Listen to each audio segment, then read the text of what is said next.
Баршаңызға қайырлы күн достар, сіздермен бірге мен Жайна, менің каналыма қош келдіңіздер.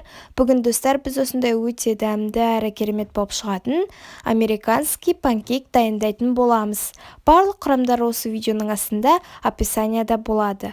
Бұл видеоны көрместен бұрын менің инстаграм парақшама тіркеліп кетіңіздер.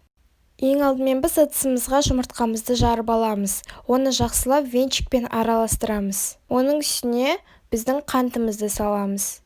Болмасын да жақсылап араластырамыз. Сүт құямыз. Оның үстіне қопсытқышты салып, аз-аздан сала отырып, венчикпен араластырамыз.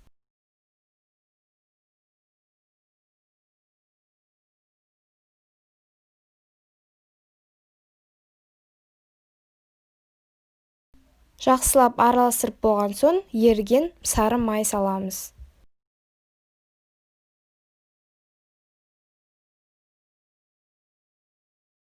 Мінекей достар, бізде осындай консистенцияда біздің массамыз шығу керек. Қараңыздар, өте сұйық та емес, өте қою да емес. Енді біз табамызды қыздыратын боламыз. Табамыздың астындағы от осындай мөлшерде шығып тұру керек. Таба құрғақ болу керек, ешқандай майды салмаймыз. Видеода көрсетілгендей етіп, біздің табамызға жаңағы біздің жасаған массамызды сала отырып, панкейк отта тұрған кезде 1 минуттан кейін оған қарасаңыздар, бетінде осындай көпіршіктер шығады. Ол біздің панкейкіміз пісті деген сөз. Панкейктің екінші жағы бірінші жағына қарағанда өте тез піседі.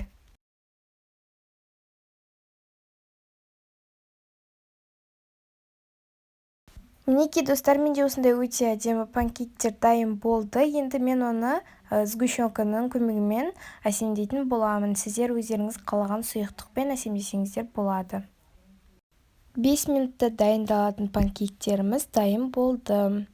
Егер де бұл видео сіздерге ұнаса, лайк басып, комментария жазып, менің каналыма тіркеліп кетуді ұмытпаңыздар. Сау болыңыздар.